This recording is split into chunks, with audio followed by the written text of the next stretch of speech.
Hello दोस्तों, कैसे हैं आप सब। मेरे बारे में जानना चाहोगे तो मैं बहुत बढ़िया हूँ। तो दोस्तों, आज हम बात करने वाले हैं 2015 में आई हुई मूवी जेड फॉर ज़कारिया के बारे में। इस मूवी में हम एन नाम की एक लड़की के बारे में देखेंगे जो कि पूरी दुनिया में इकलौती लड़की बची हुई थी, क्योंकि एक खतरनाक अननोन रेडिएशन के कारण पूरी दुनिया के लोग मारे गए थे। आगे चल के वो लुमिस नाम के एक आदमी से मिलती है। इसके बाद ये दोनों कैसे सर्वाइव करते हैं ये हम आगे जानेंगे। सो दोस्तों, वीडियो स्टार्ट करने से पहले जो भी हमारे चैनल में न्यू हो वो प्लीज चैनल को सब्सक्राइब करके बेल आइकन को ऑल पे जरूर करना, और वीडियो पसंद आए तो उसे लाइक भी जरूर करना। सो ज्यादा देरी ना करते हुए चलते एक्सप्लेनेशन की तरफ। मूवी के स्टार्टिंग में हमें एक शहर दिखाया जाता है जो कि बिल्कुल सुनसान थी, और पूरी दुनिया का भी ठीक ऐसा ही हाल है। एक खतरनाक रेडिएशन के कारण दुनिया के ऑलमोस्ट सभी लोग मर चुके हैं एंड कुछ ही लोग इसमें सर्वाइव कर पाए थे। यहीं पर हम एन नाम की एक लड़की को देखते हैं जो कि शहर में आई हुई होती है अपने जरूरत के सामान लेने। उसने खुद को ऊपर से नीचे तक कवर करके रखा था ताकि रेडिएशन उसके बॉडी में न लगे। वो वहाँ से पहाड़ों की ओर अपने घर में जाती है।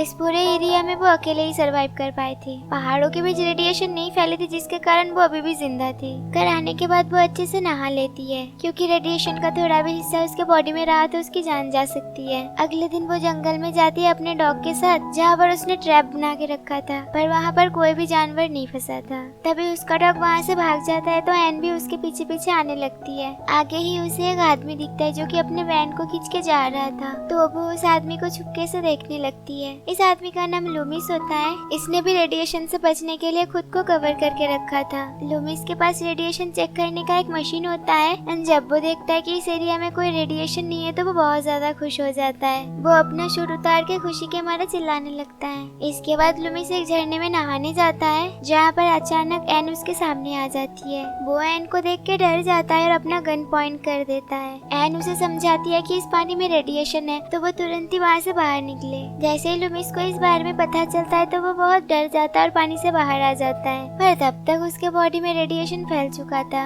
जिसके कारण वो उल्टी करने लगता है। वो कैसे भी करके अपने वैन के पास आके एक इंजेक्शन लगाने की कोशिश करता है, पर उसकी हालत बहुत खराब होने के कारण वो इंजेक्शन लगा नहीं पाता। इसके लिए वो एन से हेल्प मांगती है तो एन उसे इंजेक्शन लगा देती है, पर तब भी लुमिस का हालत और भी खराब हो रहा था। एन लुमिस को अपने साथ अपने घर लाती है, फिर उसे पानी से अच्छे से नहला देती है एंड अपने बेड पर लिटा देती है। वो फटाफट से लुमिस के लिए बहुत सारे मेडिसिन ला के देती है और गॉड से प्रार्थना करती है कि लुमिस ठीक हो जाए, क्योंकि वो काफी टाइम से अकेली रह रही थी एंड उसे और अकेले नहीं रहना था। वो लुमिस का बहुत अच्छे से ख्याल रखती है तो लुमिस भी धीरे धीरे ठीक होने लगता है। एक दिन एन लुमिस के साथ बात कर रही होती है, तब वो उसे अपनी फैमिली एल्बम दिखाती है। वो बताती है कि इस जगह में वो अपने डैड एंड भाई के साथ रहती थी, पर रेडिएशन के चलते उसके डैड की मौत हो गई और उसका भाई भी एक बार शहरों की तरफ गया था दूसरे लोगों की मदद करने के लिए, बट उसके बाद वो नहीं लौटा है। ये जान के लुमिस को भी बहुत बुरा लगता है। लुमिस बताता है कि ये जगह बहुत खास है, पहाड़ों के बीच में होने के कारण यहाँ पर अभी तक रेडिएशन नहीं पहुँची है। अगले दिन एन अपने खेत पर काम कर रही होती है तो लुमिस कहता है तुम्हें ट्रैक्टर यूज करना चाहिए इसके लिए। एन बताती है कि उसमें पेट्रोल नहीं है और पेट्रोल पंप भी बिजली से चलता है, जो कि बिजली ना होने के कारण काफी टाइम से बंद पड़ा हुआ है। तो लुमिस उसे एक तरीका बताता है कि बिना बिजली के भी पेट्रोल पंप से पेट्रोल निकाला जा सकता है। एना भी वैसा ही करती है एंड वो पेट्रोल निकाल लेती है। रात को डिनर करते वक्त एन लुमिस को थैंक यू बोलती है। तभी लुमिस अपने बारे में भी एन को बताता है। वो कहता है कि वो एक इंजीनियर था, पर रेडिएशन के चलते वो अकेले में ही एक बंकर में रह रहा था। अकेले रहते रहते वो बहुत ही ज्यादा परेशान हो गया था। वो ऐसी जगह की खोज पर निकल पड़ा जहाँ पर रेडिएशन ना हो,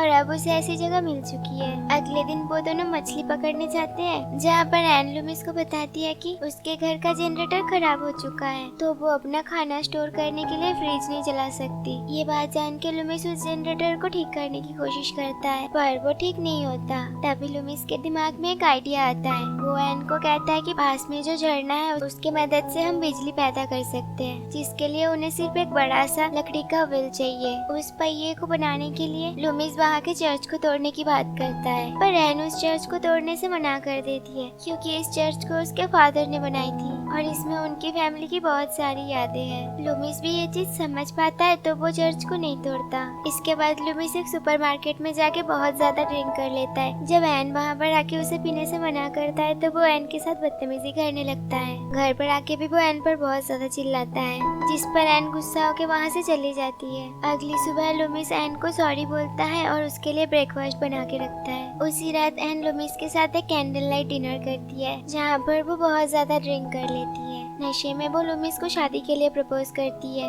एन उसके करीब आने लगती है तो लूमिस उसे समझाते हुए कहता है कि हमें इतनी जल्दी रिलेशनशिप में नहीं आना चाहिए, हम एक दूसरे को और ज्यादा जान ले। ये सुन के एन भी मान जाती है। अगली सुबह एन लूमिस को चर्च तोड़ के भैया बनाने को कहती है, पर इस बार लूमिस मना कर देता है और कहता है कि हम कोई दूसरा उपाय ढूंढ लेंगे। इसके बाद एन जब अपने डॉग के साथ जंगल में जाती है तब उसका डॉग भाग के एक आदमी के पास आके रुकता है, जिसका नाम कैलेब होता है। वो एन से पीने के लिए पानी मांगता है तो एन उसे अपने साथ अपने घर पर लेके आती है। जब लूमिस कैलेब को आते हुए देखता है तो उसके ऊपर गन तान देता है। एन लूमिस को मना करती है उसे मारने के लिए और कहती है कि ये हमें नहीं नुकसान पहुंचाएंगे, इसे सिर्फ पानी चाहिए। कैलेब अपने बारे में बताते हुए कहता है कि वो यहाँ से कुछ ही दूरी में एक केव में अपने दोस्तों के साथ रह रहा था, पर रेडिएशन के चलते उसके सारे दोस्तों की मौत हो गई। इसी कारण वो वहाँ से भाग के यहाँ आ गया और वो इन दोनों के साथ यहाँ रहना चाहता है। लूमिस सेलेब का रेडिएशन लेवल चेक करता है तो उसे पता चलता है कि सेलेब के अंदर भी थोड़ा बहुत रेडिएशन है, जिस कारण वो सेलेब को घर के बाहर रहने को कहता है। पर एन लूमिस से कैलेब को घर के अंदर रखने की बात करती है। लूमिस भी उसकी बात मान लेता है और वो सेलेब को घर के अंदर बुला लेता है।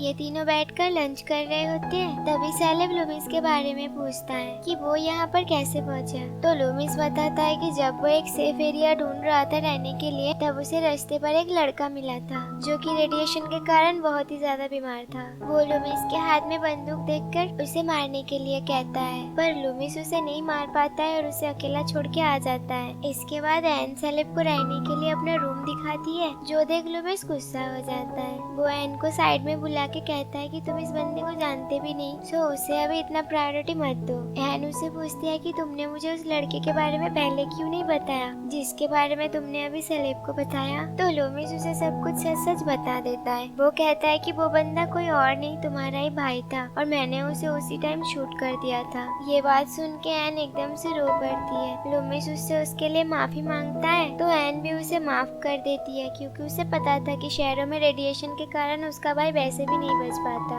अगले दिन लूमिस एंड सेलेब जंगल में हंटिंग के लिए निकलते हैं, जहाँ पर लूमिस सेलेब को पानी से बिजली बनाने वाली बात कहता है। ये आइडिया सेलेब को भी काफी अच्छा लगता है। व्हील्स बनाने के लिए तीनों मिलकर चर्च के वॉल को तोड़ते हैं। उसी टाइम सेलेब एन को वॉक पर चलने के लिए कहता है और वो एन से लूमिस के बारे में बात करता है। वो कहता है कि लूमिस बिल्कुल भी धार्मिक नहीं है, वरना चर्च को तोड़ने की बात कैसे कह सकता है। पर ये सुन के एन कहती है कि वो जो भी कर रहा है हमारे मदद करने के लिए ही कर रहा है। वो दोनों जब साथ साथ वापस आते हैं तो लूमिस दोनों को एक साथ देख लेता है, जिससे लूमिस को काफी ज्यादा जलन होता है। तो वो रात को एन से बात करने जाता है। वो कहता है कि तुम अपने लाइफ का डिसीजन खुद ले सकते हो और अब अगर तुम सेलेब को पसंद करते हो तो तुम उसके साथ रह सकती हो, इससे मुझे कोई भी प्रॉब्लम नहीं है। पर ये बात सुन के एन को बहुत बुरा लगता है। एन रोते हुए वहाँ से चली जाती है। अगले दिन हम देखते हैं कि लूमिस और एन एक दूसरे से ठीक से बात नहीं कर रहे थे। वो लोग जिस व्हील को बना रहे होते हैं उसका आधा हिस्सा बन चुका होता है, जिसकी खुशी में ये तीनों मिलकर रात को डिनर पार्टी करते हैं। इसके बाद ये तीनों एक साथ लेक पर नहाने जाते हैं। यहाँ लूमिस एन को प्रपोज करता है और एन के लिए उसकी फीलिंग्स बताता है, पर अब एन उसे कोई जवाब नहीं देती। काफी ज्यादा नशा करने के कारण लूमिस घर आके सो जाता है, पर एन रात को सो नहीं पाती है क्योंकि वो परेशान होती है कि वो सेलेब एंड लूमिस में किसको चुने। वो अब सेलेब को भी पसंद करने लगी थी,